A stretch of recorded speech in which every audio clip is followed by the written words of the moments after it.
Hello my champions, I hope তোমরা সবাই ভালো আছো এবং তোমাদের পড়াশোনা জোশের সঙ্গে চলছে। আজকের আমি ভিডিওতে তোমাদের সঙ্গে শেয়ার করব ক্লাস 7-এর লেসন 3 উই আর 7-এর অ্যাক্টিভিটি। পুরো অ্যাক্টিভিটিটা খুব সুন্দরভাবে আলোচনা করা আছে। অ্যাজ আ স্টুডেন্ট কী করে সলভ করতে হয় কোয়েশ্চেন্স, আমি সেভাবেই তোমাদের সলভ করে দেখিয়েছি। তোমরা অবশ্যই পুরো ভিডিওটাই দেখো, তোমাদের আশা করি খুব ভালো লাগবে এবং তোমরা কিছু শিখবে, নতুন কিছু শিখতে পারবে অবশ্যই। ভিডিও শুরু করার আগে বলবো, তোমরা যারা আমার চ্যানেলে নতুন এসছো অবশ্যই এই চ্যানেলটি সাবস্ক্রাইব করে রেখো এবং যারা আগে থেকে সাবস্ক্রাইব করে রেখেছো তাদের সবাইকে অসংখ্য ধন্যবাদ। চলো আজকের এই ভিডিওটি শুরু করি।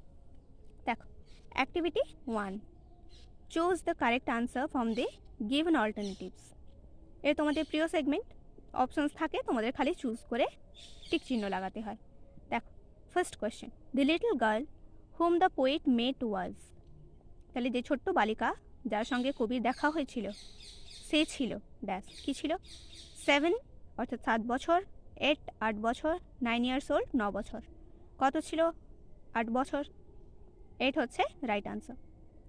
দ্য গার্ল লস্ট, মেয়েটি হারিয়েছিল 2 ব্রাদার্স, দুজন ভাই, 2 সিস্টার্স, দুজন বোন, আ ব্রাদার অ্যান্ড আ সিস্টার, একজন ভাই এবং একজন বোন।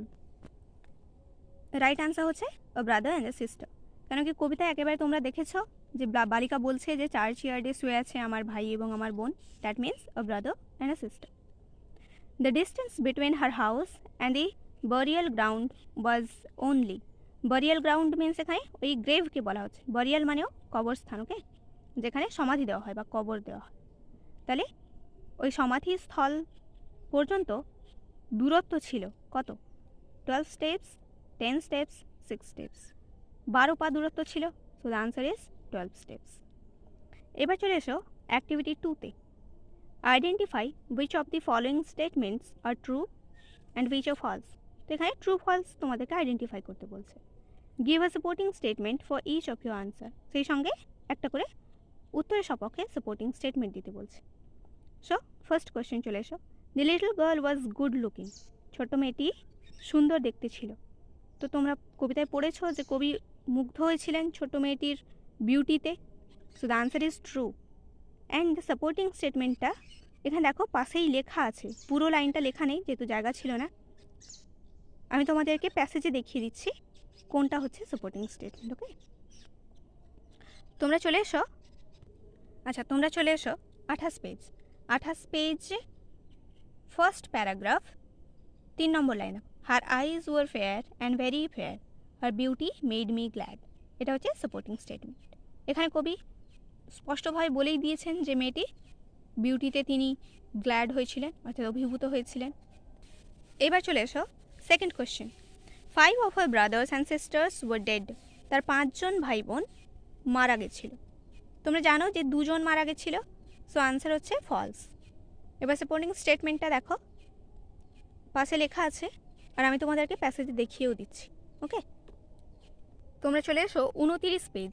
29 পেজ একেবারে লাস্ট প্যারাগ্রাফ ফার্স্ট লাইন। এ দেখো, but they are dead, those two are dead. এটা হচ্ছে সাপোর্টিং স্টেটমেন্ট। এবার চলে এসো third question. The grave were covered with green grass. তাদের সমাধিগুলো সবুজ ঘাসে ঢাকা ছিল। আনসার হচ্ছে ট্রু। সাপোর্টিং স্টেটমেন্ট দেখো পাশেই লেখা আছে, এছাড়াও আমি দেখিয়ে দিচ্ছি তোমাদেরকে প্যাসেজে। তোমরা চলে এসো 29 নম্বর পেজের শুরু থেকে 4 নম্বর paragraph. Their graves are green, they may be seen. এই লাইনটা হচ্ছে সাপোর্টিং স্টেটমেন্ট। এবার দেখো পরের কোয়েশ্চেন। কবিতায় থেকে খুঁজে রিদমিক ওয়ার্ডগুলো লিখতে বলেছে। আমি সিম্পলি আনসারগুলো বলে দিচ্ছি, this are not so important. দেখো, curl girl, head said, air hair, clad glad, be me, tell dwell, lied made, heaven 7, okay. এবার চলে এসো অ্যাক্টিভিটি 4, কোয়েশ্চেন অ্যান্ড আনসার। দেখো, first question, pick out the expression that describe the appearance of the girl. তাহলে কবিতা থেকে বলছে যে ওই এক্সপ্রেশনসগুলো মানে ওই ওয়ার্ডসগুলো লিখতে যেটা ওই মেয়েটির অ্যাপিয়ারেন্সকে ডেসক্রাইব করছে, মানে ওই মেয়েটির অ্যাপিয়ারেন্সকে বর্ণনা করছে, এরকম এক্সপ্রেশন তোমাদেরকে তুলে দিতে হবে। তোমরা চলে এসো 28 নম্বর পেজে, একেবারে ফার্স্ট প্যারাগ্রাফ দেখতে পাচ্ছ, এই যে rustic, woodland air, wildly clad, এই তিনটে হচ্ছে এক্সপ্রেশন যেগুলো ডেসক্রাইব করছে ওই মেয়েটির অ্যাপিয়ারেন্স সম্পর্কে। তো এটাকে তো গুছিয়ে লিখতে হবে, তা আমি তোমাদেরকে বলে দিচ্ছি কী করে গুছিয়ে লিখবে। কোশ্চেনটি দেখো ভালো করে, এইখান থেকে শুরু করবে, দি এক্সপ্রেশনস থেকে। The expressions that describe the appearance of the girl হলো, এটুকু লেখার পরে লিখবে আর, আর লিখে ওই এক্সপ্রেশনসগুলো জাস্ট তুলে দেবে। ওকে, আমি দেখিয়ে দিচ্ছি পুরো আনসারটা অ্যাকচুয়ালি কী হবে। তোমরা দেখতে পাচ্ছ উপরে কোশ্চেনটি লেখা আছে, pick out the expressions that describe the appearance of the girl. আনসারটা দেখো লেখা, the expressions that describes the appearance of the girl are rustic, woodland air and wildly clad. আমি যেভাবে তোমাদের বলে দিয়েছিলাম ঠিক ওই রকমভাবেই আমি উত্তরটা এখানে সাজিয়ে তুলে দিয়েছি। তোমরা প্যাসেজ থেকে দেখে কি করে লিখতে হয় সেটা অবশ্যই ভালো করে অবজার্ভ করো। আমি তোমাদেরকে বারবার প্রত্যেকটা ভিডিওতে একই কথাই বলছি, ডোন্ট গো ফর মেমোরাইজিং। তোমরা মুখস্থ করতে যেও না, you will make a blunder in the examination hall. তোমরা প্যাসেজ থেকে দেখে লেখো, which will be better for you. এবার চলে এসো second question, with whom did the girl leave.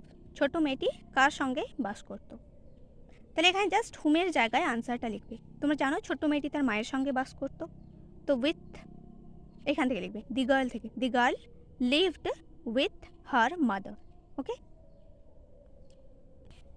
এখানে কোশ্চেন দেখতে পাচ্ছ, with whom did the girl live, answer দেখো, the girl lived with her mother. It's very simple. এবার চলে এসো তোমরা third question, what does the girl say about her living brother and sisters. ওই ছোট্ট মেয়েটি তার জীবন্ত ভাই বোনেদের সম্পর্কে কি বলেছিল, কি বলেছিল তোমরা বলো। যে দুজন থাকে কনভেতে, দুজন গেছে সমুদ্রে, এই কথা বলেছিল। তো এটাকে একটু সাজিয়ে লিখতে হবে। ওকে, চলো আমি একটু প্যাসেজে দেখিয়ে দিই। তোমরা চলে এসো পেজ নাম্বার 28। এই দেখো, 2 of us at Conway dwell and 2 are gone to sea. এটা হচ্ছে আনসার। ওকে, তোমরা উত্তরটা লেখা শুরু করবে এখান থেকে, দি গার্ল থেকে। The girl Sage about her living brother and sisters that, that হলো, এরপর প্যাসেজে আমি যেটা দেখিয়ে দিলাম ওখান থেকে তুলবে। এ দেখো এখানে লেখাই আছে, তোমরা দেখে নাও।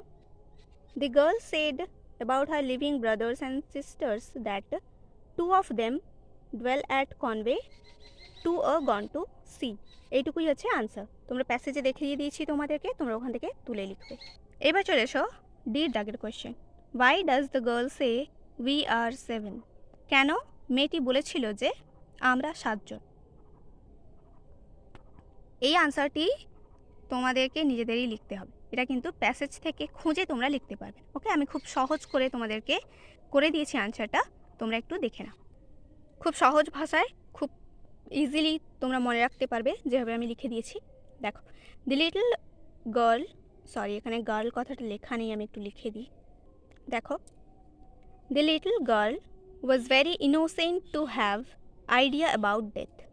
ওই ছোট্ট বালিকাটি খুব নিষ্পাপ ছিল মৃত্যু সম্পর্কে ধারণা হওয়ার, মানে এতটাই ছোট ছিল যে তার মৃত্যু সম্পর্কে কোনো ধারণাই ছিল না। She believe that her brothers and sisters in their graves were alive. সে বিশ্বাস করতো যে তার যে ওই ভাই বোন যারা শুয়ে আছে গ্রেভে তারা তখনও জীবন্ত। So she said that they were 7, তাই সে বলেছিল যে তারা 7 জন। অর্থাৎ ছোট্ট বালিকাটি মানতেই পারছিল না, অর্থাৎ সে জানতোই না যে তার 2 ভাই বোন মারাও গেছে। সে ভাবতো যে তারা শুয়ে আছে চার্চ ইয়ার্ডে, তাই সে বলেছিল যে তারা 7 জন। এবার তোমরা চলে এসো activity 5, make sentences with the following word. এই নিচের শব্দগুলি দিয়ে তোমাদেরকে বাক্য রচনা করতে বলেছে। চলো আমি তোমাদেরকে বাক্য রচনাগুলো একটু দেখিয়ে দিই। আগে শব্দগুলোর মানে জেনে নাও। ডুয়েল কথার অর্থ হচ্ছে বাস করা, ক্লাস্টার্ড মানে গুচ্ছ হয়ে থাকা, রাস্টিক মানে হচ্ছে গ্রাম্য, গ্রেভ মানে হচ্ছে সমাধি, মেড মানে কুমারী মেয়েদেরকে বলা হচ্ছে মেড। এবার চলে এসো, এখানে বাক্য রচনাগুলো লেখা আছে, তোমরা চাইলে নোট ডাউন করে নিতে পারো। Dwell, my uncle dwells at a small village, আমার কাকা একটি ছোট্ট গ্রামে বাস করে। Clustered, hair clustered round her face, তার মুখের চারিদিকে চুলের গোছা ছিল। Rustic, I enjoyed the rustic beauty of the village, আমি গ্রাম্য সৌন্দর্যটিকে খুব উপভোগ করেছিলাম। Grave, the man was lying peacefully in the grave, লোকটি শান্তির সঙ্গে তার সমাধিতে শুয়েছিল।